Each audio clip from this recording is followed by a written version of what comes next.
தந்தை மகன் தூய ஆவியாரின் பெயராலே ஆமென்.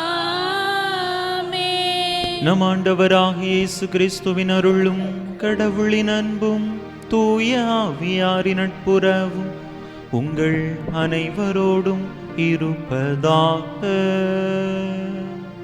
உம் ஆன்மாவோடும் இருப்பதாக.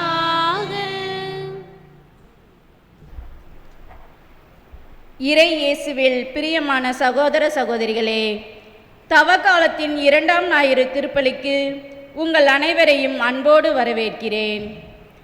இன்று தாபோர் மலையில் இயேசுவின் மாட்சியை பொருந்திய உருமாற்றத்தை தியானிக்க அழைக்கப்படுகிறோம்.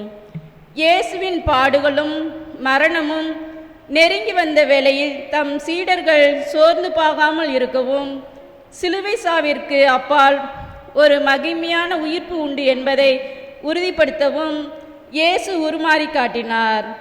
இந்த தவக்காலம் நம்முடைய வாழ்விலும் ஒரு உருமாற்றத்தை ஏற்படுத்த வேண்டும். நம்முடைய பழைய பாவ இயல்புகளை தவிர்த்து கிறிஸ்துவின் ஒளியால் நிரப்பப்பட்ட புதிய மனிதர்களாக நாம் மாற வரம் வேண்டி இத்திருப்பலியில் இணைவோம். இறை ஆசீர் பெறுவோம். இயேசுவில் அன்பார்ந்த சகோதர சகோதரிகளே, மார்ச் மாதத்தின் முதல் தேதிக்குள்ளாக அடியெடுத்து வைத்திருக்கிறோம். கடந்த மாதம் முழுவதுமாக இறைவன் நம்மை பாதுகாப்பாக வழிநடத்தி வந்திருக்கிறார். எனவே இறைவனுக்கு நன்றி கூறுவோம். இந்த புதிய மாதத்திலும் இறைவனுடைய அருள் நம்மோடு இருந்து வழி நடத்த, நாம் செய்யக்கூடிய செயல்பாடுகளில் இறைவன் நமக்கு முழுமையான வெற்றியை கொடுக்க, நம்முடைய பயணங்களை எல்லாம் இறைவன் ஆசீர்வதிக்கும்படியாக நம்மையும் நாம் செய்யக்கூடிய செயல்களையும் இறைவனுடைய கரங்களிலே சிறப்பாக ஒப்பு கொடுத்து இந்த பலியிலே மன்றாடுவோம். சிறப்பான விதத்தில் உலக நாடுகளின் அமைதிக்காக மன்றாடுவோம். அமெரிக்க ஈரான் நாடுகளுக்கு இடையிலான அந்த போர் பதற்ற சூழ்நிலை விரைவாக முடிவுக்கு வர, மத்திய கிழக்கு நாடுகளின் மீது குண்டுமழை பொழிந்து கொண்டிருக்கிறது, வளைகுடா நாடுகளின் மீது குண்டுமழை பொழிந்து கொண்டிருக்கிறது. இந்த ஒரு பதற்றமான சூழ்நிலை விரைவாக முடிவுக்கு வர, நாடுகளுக்கு இடையே நல்ல அமைதி நிலவ, அப்பாவி மக்கள் இந்த உயிர் பலியிலிருந்து பாதுகாக்கப்பட சிறப்பான விதத்திலே உலக அமைதி வேண்டியும் இந்த பலியிலே நாம் மன்றாடுவோம். தகுதியான விதத்தில் இந்த பலியை ஒப்பு கொடுக்க தடையாக இருக்கக்கூடிய நம்முடைய பாவங்கள், குற்றங்கள், குறைகள், பலவீனங்கள் அனைத்தையும் நினைத்து பார்த்து இறைவனிடத்திலே மன்னிப்பு வேண்டுவோம். எல்லாம் வல்ல இறைவனிடமும் சகோதர சகோதரிகளே, உங்களிடமும் நான் பாவி என்பதை ஏற்றுக்கொள்கிறேன். ஏனெனில் என் சிந்தனையாலும் சொல்லாலும் செயலாலும் கடமைகள் தவறினாலும் பாவங்கள் பல செய்தேன். என் பாவமே, என் பாவமே, என் பெரும் பாவமே. ஆகையால் எப்பொழுதும் கன்னியான புனித மரியாளையும் வானதூதர் புனிதர் அனைவரையும், சகோதர சகோதரிகளே உங்களையும் நம் தேவனாகிய ஆண்டவரிடம் எனக்காக வேண்டிக் கொள்ள மன்றாடுகிறேன். எல்லாம் வல்ல இறைவன் நம்மீது இரக்கம் வைத்து நம் பாவங்களை எல்லாம் மன்னித்து நம்மை நிலை வாழ்வுக்கு அழைத்துச் செல்வாராக. ஆமென்.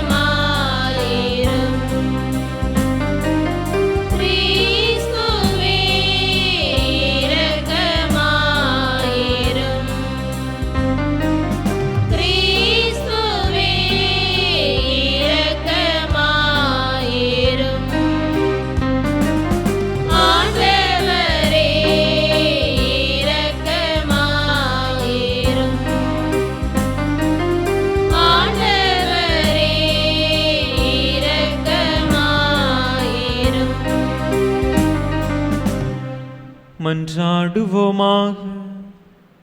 இறைவா, உம் அன்பு திருமகனுக்கு நாங்கள் செவி சாய்க்க எங்களுக்கு கட்டளையிட்டு உமது வார்த்தையினால் எங்கள் உள்ளத்துக்கு ஊட்டமளிக்க திருவுளம் கொண்டீரே. அகவொளியால் நாங்கள் தூய்மையாக்கப்பட்டு உமது மாட்சியை கண்டு மகிழ்வோமாக. உம்மோடு தூயாவியாரின் ஒன்றைப்போல் ஒரே இறைவனாய் என்றென்றும் வாழ்ந்து ஆட்சி செய்கின்ற எங்கள் ஆண்டவரும் உம் திருமகனுமாகிய இயேசு கிறிஸ்து வழியாக உம்மை மன்றாடுகின்றோ.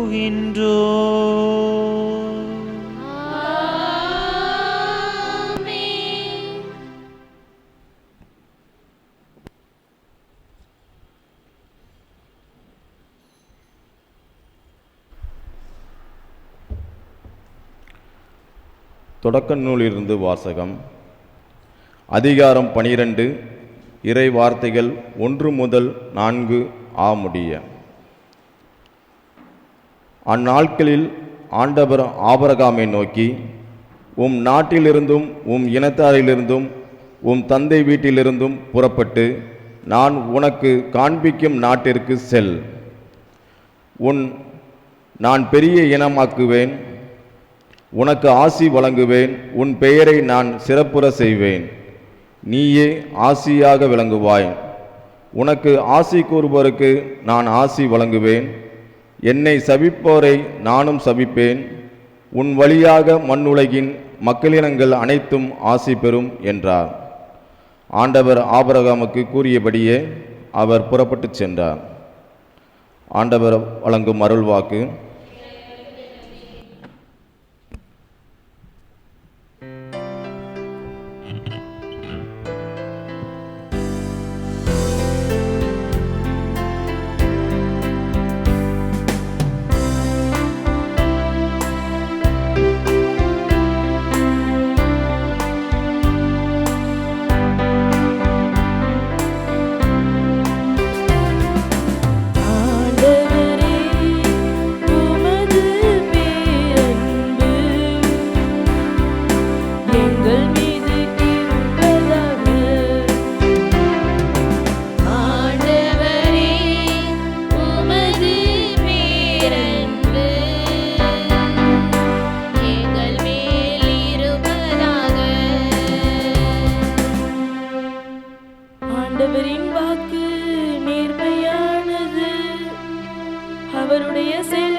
அவரது பேரன்பால் பூவுலகம் நிறைந்துள்ளது.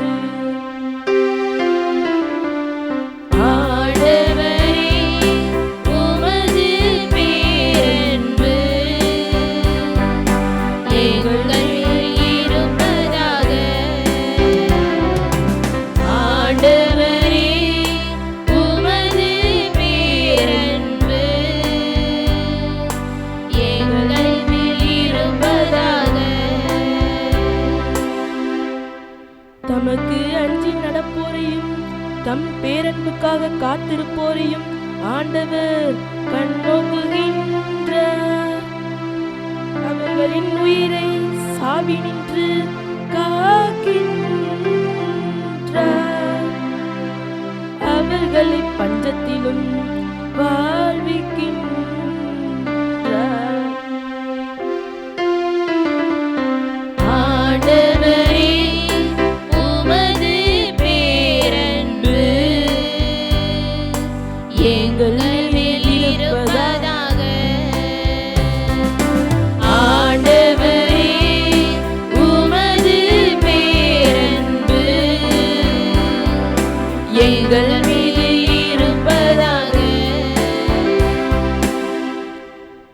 நாம் ஆண்டவரை நம்பியிருக்கின்றோம்.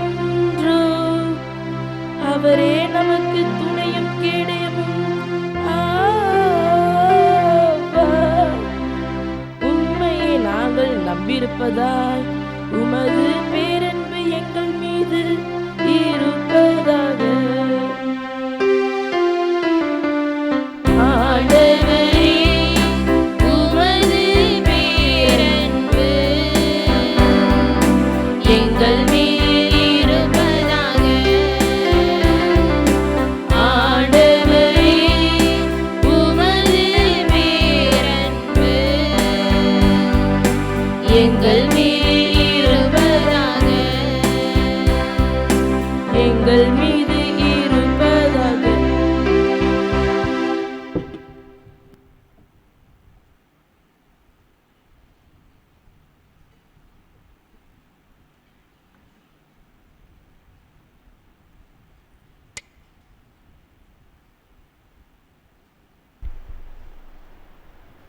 திருத்தூதர் பவுல் தீமோத்தேயுவுக்கு எழுதிய 2ஆம் திருமுகத்திலிருந்து வாசகம். அதிகாரம் 8 இறை வார்த்தைகள். அதிகாரம் 1 இறை வார்த்தைகள் 8 முதல் 10 முடிய. அன்புக்குரியவரே, கடவுளின் வல்லமைக்கேற்ப நற்செய்தியின் பொருட்டு துன்பத்தில் என்னுடன் பங்குகொள். அவர் நம் செயல்களை முன்னிட்டு அல்ல, காலங்களுக்கு முந்திய தமது தீர்மானத்தின்படி கிறிஸ்து இயேசு வழியாக நமக்கு அளிக்கப்பட்ட அருளின்படி நம்மை மீட்டுள்ளார். நமக்கு தூய அழைப்பு விடுத்துள்ளார். நம் மீட்பராகிய கிறிஸ்து இயேசு உலகில் தோன்றியதன் மூலம் இப்போது அருள் வெளிப்பட்டுள்ளது. அவர் சாவை அளித்து அழியா வாழ்வை நற்செய்தியின் வழியாக ஒளிரச் செய்தார். இது ஆண்டவர் வழங்கும் அருள்வாக்கு.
ஆண்டவர் உங்களோடு இருப்பாராக. உம் ஆன்மாவோடும் இருப்பாராக. மத்தேயு எழுதிய தூய நற்செய்தியிலிருந்து வாசகம். ஆண்டவரே, மாட்சி உமக்கே. மத்தேயு எழுதிய தூய நற்செய்தி அதிகாரம் 17 இறை வசனங்கள் 1 முதல் 9 முடிய. மத்தேயு எழுதிய தூய நற்செய்தி அதிகாரம் 17 இறை வசனங்கள் 1 முதல் 9 முடிய. அக்காலத்தில் இயேசு பேதுருவையும் யாக்கோபையும் அவர் சகோதரரான யோவானையும் ஒரு உயர்ந்த மலைக்கு தனிமையாக கூட்டிக் கொண்டு போனார். அங்கே அவர்கள் முன் அவர் தோற்றம் மாறினார். அவரது முகம் கதிரவனைப் போல் ஒளிர்ந்தது. அவருடைய ஆடைகள் ஒளி போன்று வெண்மையாயின. இதோ மோசேயும் எலியாவும் அவர்களுக்கு முன் தோன்றி இயேசுவோடு உரையாடி கொண்டிருந்தனர். பேதுரு இயேசுவை பார்த்து, ஆண்டவரே, நாம் இங்கேயே இருப்பது நல்லது. உமக்கு ஒன்றும் மோசேக்கு ஒன்றும் எலியாவுக்கு ஒன்றுமாக 3 கூடாரங்களை அமைக்கட்டுமா? இது உமக்கு விருப்பமா என்றார். அவர் தொடர்ந்து பேசிக் கொண்டிருந்த போது ஒளிமயமான மேகம் ஒன்று அவர்கள் மேல் நிழலிட்டது. அந்த மேகத்தினின்று, என் அன்பார்ந்த மைந்தர் இவரே, இவர் பொருட்டு நான் பூரிப்படைகிறேன், இவருக்கு செவிசாயுங்கள் என்று ஒரு குரல் ஒலித்தது. அதை கேட்டதும் சீடர்கள் மிகவும் அஞ்சி முகங்குப்புற விழுந்தார்கள். இயேசு அவர்களிடம் வந்து அவர்களை தொட்டு, எழுந்திருங்கள், அஞ்சாதீர்கள் என்றார். அவர்கள் நிமிர்ந்து பார்த்தபோது இயேசு ஒருவரை தவிர வேறு எவரையும் காணவில்லை. அவர்கள் மலையிலிருந்து இறங்கி வந்தபோது இயேசு, மானிட மகன் இறந்து உயிருடன் எழுப்பப்படும் வரை இக்காட்சியை பற்றி எவருக்கும் சொல்லக்கூடாது என அவர்களுக்கு கட்டளையிட்டார். ஆண்டவரின் அருள்வாக்கு. கிறிஸ்துவே, உமக்கு புகழ்.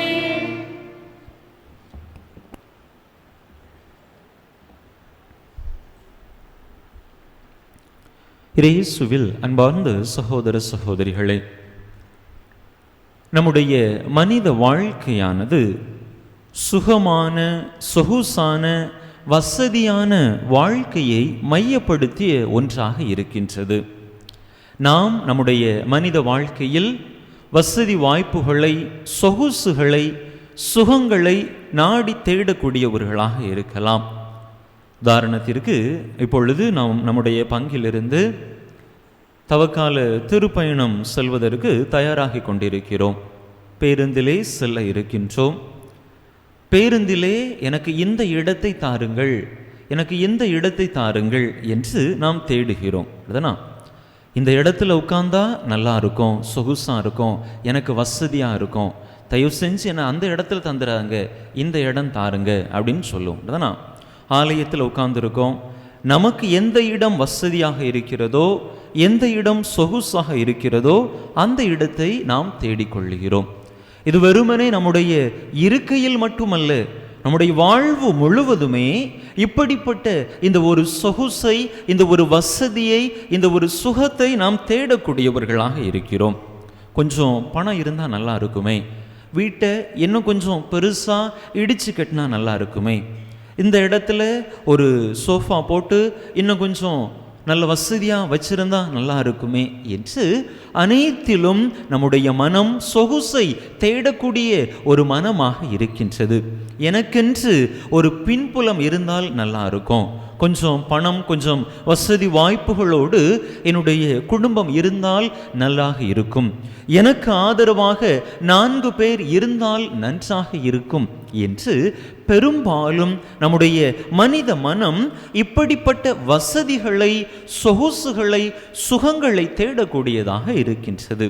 ஆனால் நம்முடைய இப்படிப்பட்ட எண்ணங்களுக்கு மாறான ஒரு கருத்தை இன்றைய இறை வார்த்தை வழிபாடானது நமக்கு முன்பாக வைக்கின்றது. சொகுசு அல்ல, சுகம் அல்ல, வசதி வாய்ப்புகள் அல்ல, துன்பங்களை நீங்கள் தேர்ந்தெடுங்கள், துன்பங்களை சந்திக்க தயாராக இருங்கள், துன்பங்களை வேண்டாம் என்று ஒதுக்காதீர்கள் என்று இன்றைய இறை வார்த்தை வழிபாடு நமக்கு சொல்லித் தருகின்றது. இன்றைய முதல் வாசகத்தை நாம் எடுத்துக்கொண்டோம் என்று சொன்னால், அங்கே ஆபிரகாமுக்கு கடவுளுடைய அழைப்பு கொடுக்கப்படுகிறது. ஆபிரகாம், ஆபிரகாம், உன்னுடைய சொந்த நாட்டை விட்டு, இனத்தை விட்டு, உன்னுடைய தந்தை வீட்டை விட்டு நான் உனக்கு சொல்லக்கூடிய இடத்திற்கு போ என்று ஒரு நிபந்தனையை, ஒரு அன்பு கட்டளையை கடவுள் ஆபிரகாமுக்கு கொடுக்கின்றார். அதுவரையில் ஆபிரகாமினுடைய வாழ்வு எப்படிப்பட்ட வாழ்வாக இருந்தது? நல்ல ஒரு சொகுசான வாழ்வாக இருந்தது. அவருடைய சொந்த நாட்டில் இருக்கிறாரு, சொந்த இனத்துக்கு மத்தியில் இருக்கிறாரு, சொந்த தந்தையோடு, தந்தையினுடைய வீட்டில் பெரிய சொத்து பத்துகளுக்கு அதிபதியாக, ஏராளமான கால்நடைகளுக்கு சொந்தக்காரராக அங்கே ஒரு சுகமான வாழ்வை ஆபிரகாம் வாழ்ந்து கொண்டிருக்கிறார். இப்படிப்பட்ட இந்த நிலையில்தான் கடவுள் ஆபிரகாமை அழைக்கிறார். இது எல்லாத்தையும் விட்டுட்டு நான் உனக்கு சொல்லக்கூடிய இடத்துக்கு நீ போ, அந்த ஊருக்கு போ, நீ ஆசியாக விளங்குவாய், உன்னை நான் ஆசீர்வதிப்பேன் என்று கடவுள் தன்னுடைய ஆசி மொழிகளை அங்கே ஆபிரகாமுக்கு கூறுகிறார். ஆபிரகாம் தான் செல்லக்கூடிய இடம் எப்படிப்பட்டது என்பதை அறியாதவராக இருந்தார். அதை குறித்த சிறிதளவு அறிவு கூட அவருக்கு இல்லை. இப்படி ஒரு சுகமான வாழ்க்கையை விட்டு ஒரு கேள்விக்குறிக்கான இடத்திற்குள்ளாக கடந்து செல்லுகிறோமே என்கின்ற ஒரு நிலைதான் ஆபிரகாமினுடைய வாழ்க்கையிலே. அங்கே துன்பம் இருக்கலாம், துயரம் இருக்கலாம், நெருக்கடி இருக்கலாம், இந்த அளவிற்கு வசதி வாய்ப்புகள், சொகுசு சுகங்கள் இல்லாமல் இருக்கலாம். ஆனால் ஆபிரகாம் அங்கு போக வேண்டுமா என்று ஒரு வினாடி கூட யோசிக்கவில்லை. அது எப்படிப்பட்டதாக இருந்தாலும் பரவாயில்லை, துன்பம் துயரம் மிக்கதாக இருந்தாலும் பரவாயில்லை என்று தன்னுடைய இந்த சுகங்களை, தன்னுடைய இந்த வசதி வாய்ப்புகளை ஆபிரகாம் இழக்க தயாராகின்றார். கடவுள் மீதான நம்பிக்கையில் அவர் பயணப்படுகின்றார். அன்பு மக்களே, அந்த நம்பிக்கை அவருக்கு எந்தவித குறைவையும் கொடுக்கவில்லை. அவர் வாழ்க்கையிலே மிகுந்த ஆசீர்வாதத்திற்கு சொந்தக்காரராக இருந்தார் என்று நாம் பார்க்கிறோம். அவரிடத்திலிருந்து ஒரு பெரிய வழித்தோன்றலையே கடவுள் உருவாக்கினார். குழந்தை பாக்கியம் இல்லாத ஒரு மனிதரிடத்திலிருந்து ஒரு பெரிய இனமே தோன்றச் செய்து மிகப்பெரிய ஆசீர்வாதத்திற்கு உரியவராக கடவுள் ஆபிரகாமை மாற்றினார். துன்பங்களை மன உறுதியோடு ஏற்று கடவுள் மீது நம்பிக்கை கொண்டு அவர் பயணம் செய்ய தன்னுடைய வாழ்க்கையை வாழ தொடங்கியதன் காரணமாக ஆண்டவருடைய ஆசீர்வாதம் அவருக்கு நிறைவாக வந்து சேர்ந்தது என்று நாம் பார்க்கிறோம். இரண்டாவது வாசகத்தில் பார்க்கிறோம், பவுலடிகளார் தீமோத்தேயுவுக்கு கொடுக்கக்கூடிய அறிவுரை இப்படிப்பட்டதாகத்தான் இருக்கிறது. இந்த வாழ்வு முறை சொகுசான வாழ்வு முறை அல்ல, வசதியான வாழ்வு முறை அல்ல. மக்கள் இங்கே பலவித நெருக்கடிகளை இன்னல்களை உனக்கு தருவார்கள். எனவே என்னை போன்று என்னுடன் துன்பத்தில் மகிழ்ச்சியோடு நீ பங்குகொள் என்று சொல்லி அந்த நற்செய்தி பணி வாழ்வில் இருக்கக்கூடிய அந்த துன்பகரமான வாழ்க்கை சூழலை ஏற்றுக்கொள்வதற்கான உற்சாகத்தை பவுலடிகளார் தீமோத்தேயுவுக்கு கொடுப்பதாக பார்க்கிறோம். எல்லா காலமும் ஒரே மாதிரியாக இருக்காது. உன்னுடைய வாழ்விலே வசதி வாய்ப்புகளை சுகங்களை மட்டும் நீ எண்ணிக்கொண்டிராதே. நெருக்கடிகள் வந்தாலும் மன உறுதியோடு அந்த துன்பத்தை அந்த நெருக்கடியை ஏற்றுக்கொள் என்று சொல்லி அவருக்கு பவுலடிகளார் அருமையான ஒரு வாழ்வியல் உண்மையை கற்றுக் கொடுக்கின்றார். நற்செய்தி வாசகத்திலே நாம் பார்க்கிறோம், அங்கே ஆண்டவருடைய உருமாற்ற நிகழ்வு. தன்னுடைய சீடர்கள் பேதுரு யாக்கோபு யோவானை அழைத்து சென்று உயர்ந்த மலை மீது ஆண்டவர் உருமாறுகின்றார். அங்கே அந்த மலையிலே ஆண்டவருடைய உருமாற்றம் அவருடைய வாழ்க்கைக்கு ஒரு புதிய தெளிவை கொடுப்பதாக பார்க்கிறோம். அந்த உருமாற்ற நிகழ்விற்கு முன்பு வரை ஆண்டவருடைய பணி வாழ்விலை நாம் பார்க்கிறோம், அதிகமான அற்புதங்கள் அதிசயங்கள். சென்ற இடமெல்லாம் நன்மையே செய்து கொண்டு செல்லுகின்றார். சென்ற இடத்திலெல்லாம் ஆண்டவருக்கு நல்ல பெயரும் புகழும் கிடைக்கின்றது. போதகர் வருகிறார், ரபி வருகிறார் என்று சொல்லி அவருடைய அற்புதங்களை அதிசயங்களை கண்ட மக்கள் ஆண்டவரை போற்றி புகழ்கிறார்கள். ஆண்டவர் நினைத்திருக்கலாம், இந்த வாழ்க்கை நன்றாக இருக்கிறதே, மக்கள் பெயரையும் புகழையும் வாழ்த்துக்களையும் அள்ளி தெளிக்கின்றார்களே என்று அந்த சுகத்திலே அவர் இன்பம் கண்டிருக்கலாம். ஆனால் இந்த உருமாற்ற நிகழ்விற்கு பிற்பாட்டிலிருந்து ஆண்டவருடைய வாழ்க்கையிலே ஒரு பெரிய மாற்றம். தந்தையினுடைய அந்த செய்தியை அவர் உள்ளத்திலே ஆழ பதித்தவராக துன்பத்தை குறித்து அதிகமாக அதற்கு பிற்பாடு பேச ஆரம்பிக்கின்றார்.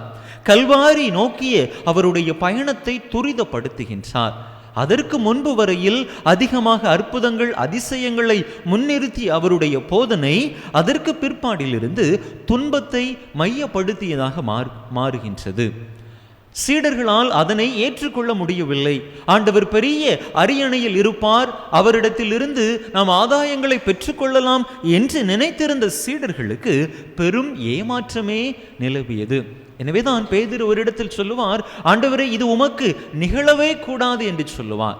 ஆண்டவருடைய அந்த உண்மையான அவருடைய வாழ்வியல் யதார்த்தத்தை புரிந்து கொள்ளாமல் இவர் ஒரு சொகுசு வாழ்க்கையை எதிர்நோக்கி இருந்த காரணத்தினால் ஆண்டவர் முன் சொன்ன அந்த செய்தியை அவரால் ஏற்றுக்கொள்ள முடியவில்லை. துன்பமா துயரமா பாடுகளா, நீர் எங்களை விட்டு பிரிய போகிறாரா என்று சொன்ன அந்த கருத்தை அவரால் ஏற்றுக்கொள்ள முடியவில்லை. எனவேதான் இங்கு இந்த உருமாற்ற நிகழ்விலே அந்த மகிமை பொருந்திய அந்த வெளிச்சத்திலே மலை உச்சியிலே அந்த சொகுசான வாழ்க்கையிலேயே தொடர்ந்து நீடித்து இருக்க வேண்டும் என்று பேதுரு விரும்பி, ஆண்டவரே நாம் இங்கேயே இருப்பது நல்லது, இந்த வாழ்க்கை அருமையாக இருக்கிறது, இது சொகுசாக இருக்கிறது, உமக்கு ஒன்றும் மோசைக்கு ஒன்றும் எலியாவுக்கு ஒன்றுமாக 3 கூடாரங்களை நான் அமைக்கட்டுமா, நாம் இங்கேயே இருப்போமா என்று சொல்லி வாழ்வின் உண்மை யதார்த்தத்தை புரிந்து கொள்ளாமல் துன்பத்தை கண்டு ஒதுங்குபவராக பேதுரு இருப்பதை நாம் பார்க்கிறோம். அன்பு மக்களே, பல நேரங்களில் நாமும் நம்முடைய வாழ்க்கையிலே துன்பமா துயரமா நெருக்கடியா என்று சொல்லி அவைகளை நம்முடைய வாழ்க்கையில் நாம் சந்திக்கிற பொழுது மனம் உடைந்து போய் விடுகின்றோம். அவ்வளவுதான், வாழ்க்கை முடிந்து விட்டது என்கின்ற ஒரு கையறு நிலைக்கு நாம் தள்ளப்பட்டு விடுகின்றோம். ஆனால் இந்த துன்பங்களில் நாம் தனியாக இல்லை, இறைவன் நம்மோடு இருக்கிறார், இறை பிரசனம் இறை உடனிருப்பு நம்மோடு இருக்கின்றது என்பதை நாம் உணர்ந்து கொண்டோம் என்று சொன்னால் எப்படிப்பட்ட துன்பங்கள், நெருக்கடிகள், இடர்பாடுகள் நமக்கு எதிராக வந்தாலும் இறை துணை கொண்டு அவற்றை எதிர்கொள்ள நம்மால் முடியும். வாழ்க்கையில் எனக்கு துன்பமே இருக்கக்கூடாது, என்னுடைய வாழ்வு முழுவதும் சுகங்களாகத்தான் இருக்க வேண்டும் என்று நினைத்தால் அது உண்மையான கிறிஸ்தவ வாழ்வாக இருக்க முடியாது. துன்பமாகிய பெரிய வெள்ளியை கடந்து சென்றால்தான் மகிழ்ச்சியாகிய உயிர்ப்பின் ஞாயிறை நம்மால் அனுபவிக்க முடியும். எனவே அன்பார்ந்த சகோதர சகோதரிகளே, நம்முடைய வாழ்க்கையில் நெருக்கடிகள் வருகின்ற பொழுது, துன்பங்கள் வருகின்ற பொழுது அவை இறைவன் நமக்கு கொடுக்கக்கூடிய சோதனைகள் என்று நாம் நினைக்க வேண்டாம். நம்முடைய வாழ்வை சிதைக்கக்கூடிய காரணிகள் என்று நினைக்க வேண்டாம். மாறாக இந்த துன்பங்கள் நம்முடைய வாழ்வை செதுக்கக்கூடிய காரணிகளாக இருக்கின்றன. நம்முடைய வாழ்க்கையிலே நாம் பக்குவப்பட, வாழ்வின் உண்மை யதார்த்தத்தை நாம் உணர்ந்து கொள்ள நமக்கு உறுதுணையாகத்தான் இந்த துன்பங்கள் இருக்கின்றன. இறைவனுடைய பராமரிப்பை நம்முடைய வாழ்க்கையில் இன்னும் அதிகமாக உணர்ந்து கொள்ள நமக்கு கொடுக்கப்பட்ட காரணிகளாக நாம் துன்ப சூழ்நிலைகளை பார்த்தோம் என்று சொன்னால், துன்பங்களை கண்டு, துன்ப சூழ்நிலைகளை கண்டு நாம் மனம் வெதும்பி விடமாட்டோம், சோர்வடைந்து விடமாட்டோம். எல்லாரும் செல்லுகிறார்கள், எல்லாரும் மகிழ்ச்சியாக இருக்கிறார்கள், எல்லாரும் சொகுசு வாழ்வை தேர்ந்தெடுக்கிறார்கள் என்று சொல்லி நாமும் அப்படிப்பட்ட ஒரு வாழ்வை தேர்ந்தெடுத்தோம் என்று சொன்னால் பாவ சேற்றுக்குள் விழக்கூடிய வாய்ப்பு அதிகமாக இருக்கிறது. நோவாவினுடைய காலத்திலே பார்க்கிறோம், எல்லா மக்களும் பாவம் செய்து கொண்டிருந்தார்கள். கடவுளுடைய கட்டளையை மீறி, கடவுளுடைய அன்பிலிருந்து விலகி மனம் போன போக்கிலே அவர்கள் ஒரு பாவ வாழ்வை வாழ்ந்து கொண்டிருந்தார்கள். எல்லாரும் செய்கிறார்களே நானும் செய்கிறேன் என்று சொல்லி நோவா அப்படிப்பட்ட பாவ சேற்றுக்குள் விழவில்லை. அவருடைய அந்த ஒரு தன்னிகரற்ற வாழ்வு, துன்பமாக இருந்தாலும் துயரமாக இருந்தாலும் நான் கடவுளுக்கு கீழ்ப்படிந்து நடப்பேன் என்று சொன்ன அந்த வாழ்வை முறையை கடவுள் பார்க்கின்றார். மற்ற அனைத்து மக்களையும் அழித்தொழித்து அங்கே நோவாவையும் அவருடைய குடும்பத்தையும் மட்டுமே கடவுள் காப்பாற்றியதாக நாம் பார்க்கிறோம். அதே போல மோசேயினுடைய வாழ்க்கையை எடுத்துக்கொள்வோமே. எபிரேயருக்கு எழுதப்பட்ட திருமடலிலே அருமையாக நாம் வாசிக்கிறோம். 11வது அதிகாரம் 25வது இறை வசனத்திலே இவ்வாறு சொல்லப்பட்டிருக்கின்றது: இந்த சிறிது கால இன்ப வாழ்வை தேர்ந்தெடுப்பதற்கு பதிலாக அவர் மக்களோடு துன்புறுவதையே தேர்ந்தெடுத்தார் என்று நாம் பார்க்கிறோம். மோசே பார்வோனின் அரண்மனையிலே பார்வோன் மகளினுடைய வளர்ப்பு மகனாக வளர்ந்து கொண்டிருக்கிறார். அரண்மனை என்று சொன்னால் ஒரு சொகுசான வாழ்வு, வசதி மிக்க வாழ்வு. எதையும் செய்யலாம், எப்படியும் செய்யலாம், யாரும் கேள்வி கேட்க மாட்டார்கள் என்கின்ற ஒரு அருமையான சூழல். பாவ சூழலிலே, பாவத்திலே விழுவதற்கான வாய்ப்புகள் அதிகம் அங்கு இருந்தது. மோசே அந்த அரண்மனையை விட்டு வெளியே வருகின்றார். மக்களோடு மக்களாக வாழ்ந்து இஸ்ராயேல் மக்களை வழிநடத்தக்கூடிய ஆண்டவருடைய மிகப்பெரிய கருவியாக அவர் செயல்பட்டார் என்று நாம் பார்க்கிறோம். அந்த பாதை அவ்வளவு சொகுசான வசதியான பாதையாக அவருக்கு இருக்கவில்லை. துன்பம் மிகுந்த, இடர் மிகுந்த ஒரு பாதையாகத்தான் இருந்தது. ஆனாலும் ஆண்டவர் மீதான நம்பிக்கையினால் அவர் அந்த பாதையை தேர்ந்தெடுத்தார் என்று நாம் பார்க்கிறோம். யோசேப்பினுடைய வாழ்க்கையிலும் அதுதான் நிகழ்ந்தது. போத்திபாரினுடைய மனைவியோடு பாவம் செய்யக்கூடிய ஒரு சூழல், யாரும் பார்க்கவில்லை என்கின்ற அந்த ஒரு நிலையிலும் அங்கே யோசேப்பு அந்த பாவத்தில் விழாமல், அது ஒரு துன்பமான சூழ்நிலையை எதிர்கொள்ள வேண்டி இருந்தாலும், அதனால் அவர் மீது பழி சுமத்தப்பட்டு அவர் சிறையிலே அடைக்கப்படக்கூடிய ஒரு சூழல் இருந்தாலும் கூட அவர் அந்த துன்பத்தை தான் தேர்ந்தெடுத்தார். கடவுளை மறந்து கடவுளுக்கு எதிராக அந்த பாவ சேற்றில் விழுவதை விட இந்த துன்பத்தை ஏற்றுக்கொண்டு கடவுளுடைய உடனிருப்பை உணர்ந்து கொண்டு கடவுளினுடைய பிள்ளையாக இருந்து விடுவதே மேல் என்று சொல்லி அந்த நெருக்கடியான சூழ்நிலைக்கு யோசேப்பு தன்னை உட்படுத்தினார் என்று நாம் பார்க்கிறோம். அன்பு மக்களே, நம்முடைய வாழ்க்கையிலும் துன்பங்கள் வருகின்ற பொழுது, நெருக்கடிகள் வருகின்ற பொழுது நாம் இந்த உலகின் கவர்ச்சிகளோடு சமரசம் செய்து கொள்ளாமல், இந்த உலகின் பக்கத்தோடு சொகுசு வசதியான வாய்ப்புகளோடு நாம் ஒதுங்கிக் கொள்ளாமல், இறைவனின் உடனிருப்பை நம்முடைய வாழ்க்கையில் உணர்ந்தவர்களாக இறை அரசின் விழுமியங்களை, அன்பு, இரக்கம், மன்னிப்பு, நேர்மையான வாழ்வு போன்ற நல்ல அந்த வாழ்வுதனை நாம் நம்முடைய வாழ்க்கையிலே தேர்ந்தெடுத்தோம் என்று சொன்னால் அந்த துன்பத்தை கடந்த நிலையான முடிவில்லா மகிழ்ச்சியை ஆண்டவர் நமக்கு தருவார். இந்த தவக்காலம் அப்படிப்பட்ட அருமையானதொரு அழைப்பைத்தான் நமக்கு தருகின்றது. எனவே அதனை நம்முடைய உள்ளத்திலே ஆழ பதித்துக் கொள்வோம். பேதுரு தன்னுடைய முதல் திருமுகத்திலே 5வது அதிகாரம் 10வது இறை வசனத்திலே அருமையாக சொல்லுவார், சிறிது கால துன்பங்களுக்கு பின் கடவுள் உங்களை சீர்படுத்தி உறுதிப்படுத்தி வலுப்படுத்தி நிலை நிறுத்துவார் என்று சொல்லுகின்றார். எனவே நம்முடைய துன்பங்கள் நிரந்தரமானவை அல்ல. இந்த துன்பங்களில் நாம் மன உறுதியோடு ஆண்டவர் மீது ஆழமான நம்பிக்கை கொண்டு இருந்தோம் என்று சொன்னால் நிச்சயமாக ஏற்ற காலத்திலே ஆண்டவருக்கு விருப்பமான நேரத்திலே இந்த துன்பங்களை எல்லாம் நம்முடைய வாழ்வில் இருந்து அகற்றி நிலையான மகிழ்ச்சியால் ஆண்டவர் நம்மை நிரப்பி ஆசீர்வதிப்பார். எனவே அப்படிப்பட்ட நல்ல மனப்பக்குவத்தை, துன்பத்தை மன உறுதியோடு இறை துணையோடு எதிர்கொள்ளக்கூடிய நல்ல மனதை பெற்றுக்கொண்டு ஆண்டவருக்கு உகந்த வாழ்வு வாழ்ந்து நம்முடைய வாழ்வினால் இறைவனுக்கு சான்று பகரக்கூடிய மக்களாக வாழக்கூடிய வரம் கேட்டு தொடர்ந்து இந்த திருப்பலியிலே இணைந்து மன்றாடுவோம். ஆமென். அனைவரும் எழுந்து நம்முடைய நம்பிக்கையை அறிக்கையிடுவோம்.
தேவைகள் மன்றாட்டுகள் விண்ணப்பங்களை எல்லாம் நம்பிக்கையோடு ஆண்டவரிடத்திலே எடுத்து சொல்லி மன்றாடுவோம்.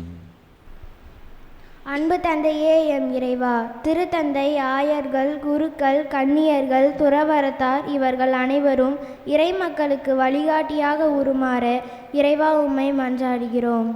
நமது இறைவா, எங்கள் மன்றாட்டை கேட்டருளும். ஆற்றல் அளிப்பவரே எம் இறைவா, தமிழகம் உள்ளிட்ட சில மாநிலங்களில் விரைவில் நடைபெற இருக்கும் தேர்தலில் நாங்கள் நேர்மையான தலைவர்களை தேர்ந்தெடுக்க தேவையான ஞானத்தை தர வேண்டி இறைவா உம்மை மன்றாடுகிறோம். எல்லாம் வல்ல இறைவா, எங்கள் மன்றாட்டை கேட்டருளும். ஞானத்தின் ஊற்றே எம் இறைவா, அரசு தேர்வுகளையும் ஆண்டு தேர்வுகளையும் எழுதவிருக்கும் எம் குழந்தைகள் அனைவரும் முழு ஈடுபாட்டுடன் எல்லா பாரங்களையும் கற்று சிறப்பான முறையில் தேர்வு எழுதிட தேவையான ஞானத்தையும் ஆற்றலையும் தர வேண்டி இறைவா உம்மை மன்றாடுகிறோம். எல்லாம் வல்ல இறைவா, எங்கள் மன்றாட்டை கேட்டருளும். நல்வாழ்வளிப்பவரே எம் இறைவா, இங்கே கூடியுள்ள நாங்கள் அனைவரும் ஆண்டவரின் தோற்றமாற்ற நிகழ்வின் உட்பொருளை உணர்ந்தவர்களாய் எங்களது ஜெப தப அன்பு செயல்களால் இறைவனுக்கு ஏற்புடையவர்களாகி எங்கள் வாழ்க்கையை உருமாற்ற வேண்டுமென்று இறைவா உம்மை மன்றாடுகிறோம். எல்லாம் வல்ல இறைவா எங்கள் மன்றாட்டை கேட்டருளும். நம்முடைய தனிப்பட்ட தேவைகளுக்காக சில மணித்துளிகள் அமைதியாக இறைவனிடம் மன்றாடுவோம். உலக அமைதிக்காகவும் மன்றாடுவோம்.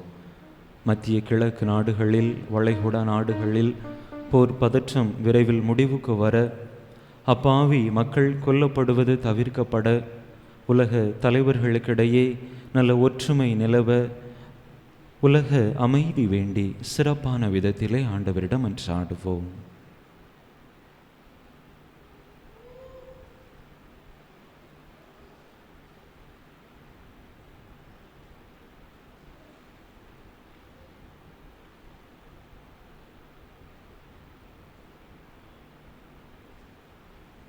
எங்கள் அன்பான தந்தையே இறைவா, உம் அன்பு பிள்ளைகள் நம்பிக்கையோடு உம்மிடத்தில் கேட்ட இந்த மன்றாட்டுகளை எல்லாம் எங்களுக்கு தந்தருள வேண்டும் என்று எங்கள் ஆண்டவராகிய கிறிஸ்து வழியாக உம்மை மன்றாடுகிறோம். ஆமென்.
சகோதர சகோதரிகளே, என்னுடையதும் உங்களுடையதுமான இப்பலி எல்லாம் வல்ல தந்தையாக இறைவனுக்கு ஏற்றதாகும்படி மன்றாடுங்கள். ஆண்டவர் தமது திருப்பெயரின் புகழ்ச்சிக்காகவும் ஆட்சிக்காகவும் நமது நன்மைக்காகவும் புனித திரு அவை அனைத்து நலன்களுக்காகவும் உமது கையிலிருந்து இப்பலியை ஏற்றுக்கொள்வாராக. ஆண்டவரே, இப்பலி பொருள் எங்கள் பாவங்களை கழுவி போக்க உம்மை வேண்டுகின்றோம்.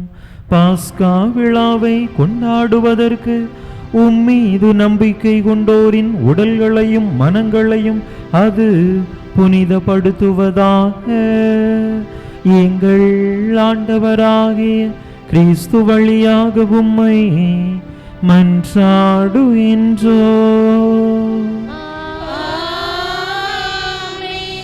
ஆண்டவர் உங்களோடு இருப்பாராக.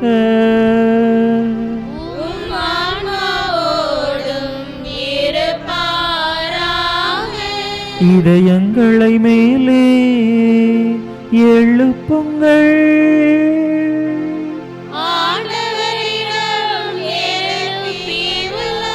நம் இறைவனாகிய ஆண்டவருக்கு நன்றி கூறுவோம்.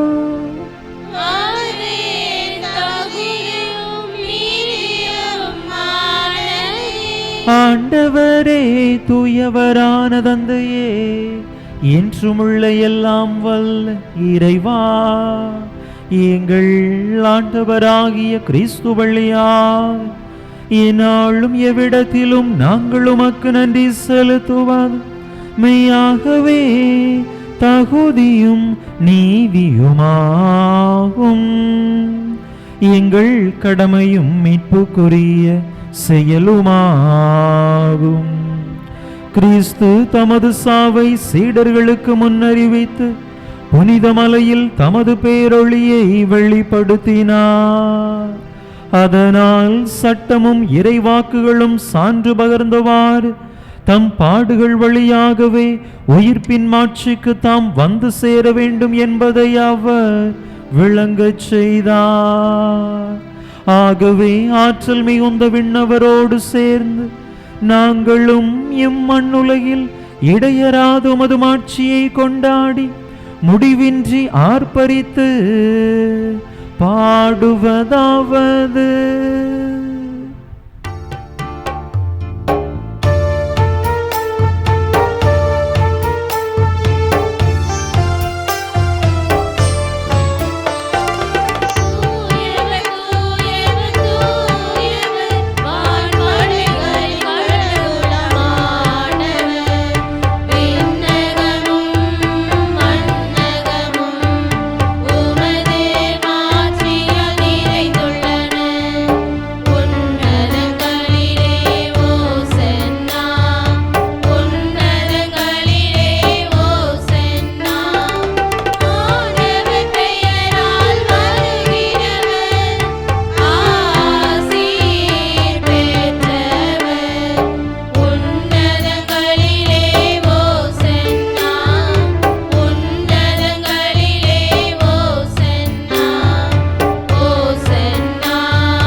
ஆண்டவரே, நேர்மையாகவே தூயவர்.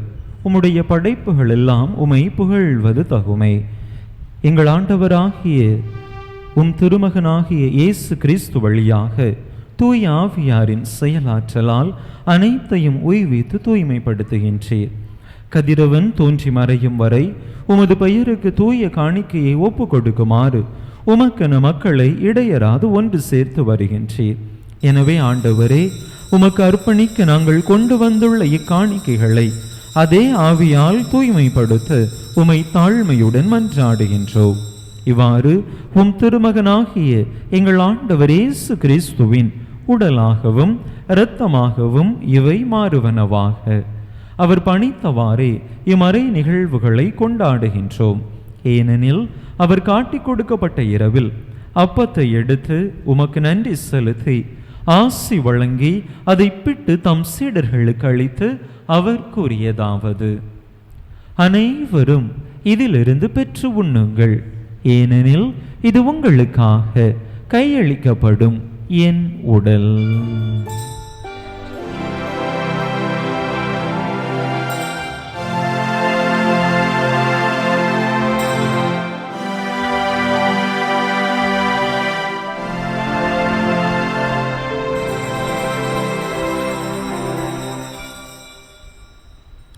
அவ்வண்ணமே இரவு விருந்தை அருந்திய பின் கிண்ணத்தையும் எடுத்து உமக்கு நன்றி செலுத்தி ஆசி வழங்கி அதை தம் சீடர்களுக்கு அளித்து அவர் கூறியதாவது: அனைவரும் இதிலிருந்து பெற்று பருகுங்கள், ஏனெனில் இது புதிய நிலையான உடன்படிக்கைக்குரிய என் இரத்தத்தின் கிண்ணம். இது பாவ மன்னிப்புக்கென்று உங்களுக்காகவும் பலருக்காகவும் சிந்தப்படும்.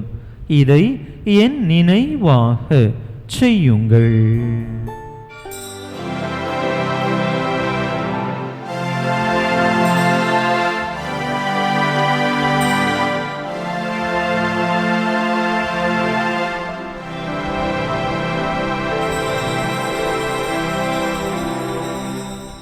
நம்பிக்கையின் மறைபொருள். ஆண்டவரே, நீர் வருமளவும் உமது இறப்பினை அறிக்கையிடுகின்றோம், உமது உயிர்ப்பினையும் எடுத்துரைக்கின்றோம்.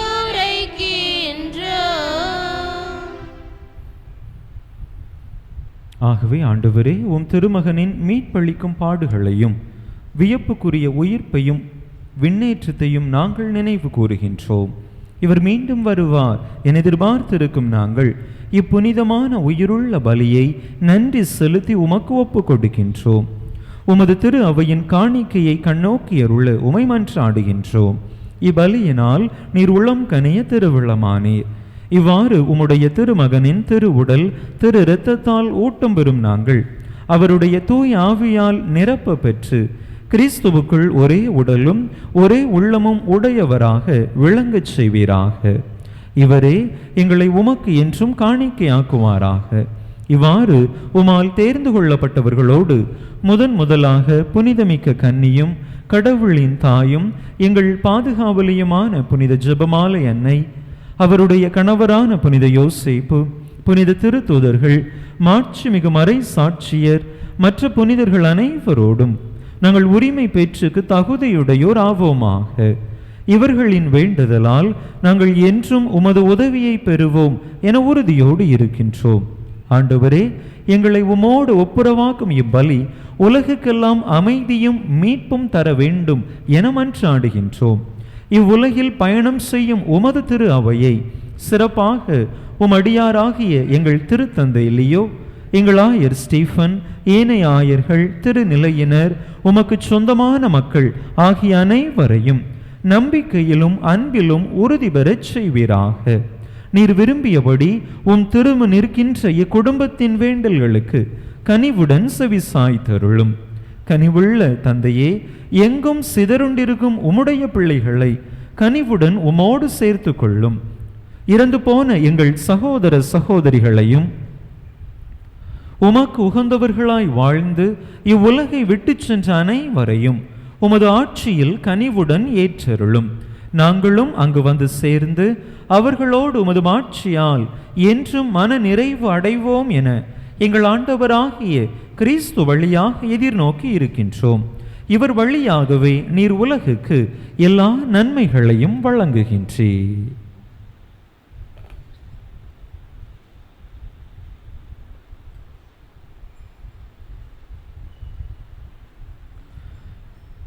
இவர் வழியாக இவரோடு இவரில் எல்லாம் வல்ல இறைவனாகிய தந்தையே,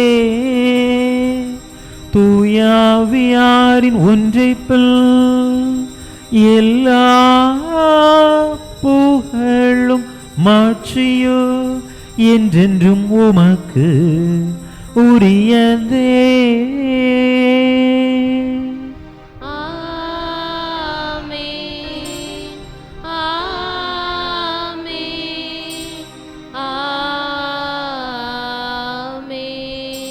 மீட்பரின் கட்டளையால் கற்பிக்கப்பட்டு இறை படிப்பினையால் பயிற்சி பெற்ற நாம் துணிந்து சொல்லுவோம். விண்ணுலகில் இருக்கிற எங்கள் தந்தையே, உமது பெயர் தூயது என போற்ற பெறுக. உமது ஆட்சி வருக. உமது திருவுளம் விண்ணுலகில் நிறைவேறுவது போல மண்ணுலகிலும் நிறைவேறுக. எங்கள் அன்றாட உணவை இன்று எங்களுக்கு தாரும். எங்களுக்கு எதிராக குற்றம் செய்வோரை நாங்கள் மன்னிப்பது போல எங்கள் குற்றங்களை மன்னியும். எங்களை சோதனைக்கு உட்படுத்தாதேயும், தீமையிலிருந்து எங்களை விடுவித்தருளும். ஆண்டவரே, தீமை அனைத்திலிருந்தும் எங்களை விடுவித்து எங்கள் வாழ்நாளில் அமைதியை கனிவுடன் அருள உமை மன்றாடுகின்றோம். உமது இரக்கத்தின் உதவியால் நாங்கள் பாவத்திலிருந்து எப்போதும் விடுதலை பெற்று யாதொரு கலக்கமுமின்றி நலமாய் இருப்போமாக. நாங்கள் எதிர்நோக்கி இருக்கும் பேரின்பத்துக்காகவும் எம் மீட்பராகிய இயேசு கிறிஸ்துவின் வருகைக்காகவும் காத்திருக்கின்றோம். ஆண்டவரே இயேசு கிறிஸ்துவே, அமைதியை உங்களுக்கு விட்டுச் செல்கின்றேன், என் அமைதியையே உங்களுக்கு அளிக்கின்றேன் என்றும் திருத்தூதர்களுக்கு மொழிந்தீரே. எங்கள் பாவங்களை பாராமல் உமது திரு அவையின் நம்பிக்கையை கண்ணோக்கி உமது திருவுளத்துக்கு ஏற்ப அதற்கு அமைதியையும் ஒற்றுமையையும் அளித்தருள்வீராக. என்றென்றும் வாழ்ந்து ஆட்சி செய்கின்றவர் நீரே. ஆண்டவருடைய அமைதி உங்கள் அனைவரோடும் என்றும் இருப்பதாக. ஒருவருக்கொருவர் கிறிஸ்து வழங்கும் அமைதியை பகிர்ந்து கொள்வோம்.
இதோ இறைவனின் செமரி, இதோ உலகின் பாவங்களை போக்குகின்றவர். இந்த செம்மறியின் திருவிருந்துக்கு அழைக்கப்பெற்றுள்ள நாம் பேறு பெற்றோ. ஆண்டவரே, நீர் என் இல்லத்தில் எழுந்தருளி வர நான் தகுதியற்றவள். ஆனால் ஒரு வார்த்தை மட்டும் சொல்லியருளும், எனது ஆன்மா நலமடையும்.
அறிவிப்புகள். இன்று ஆண்டின் தவக்காலம் 2ஆம் ஞாயிறு.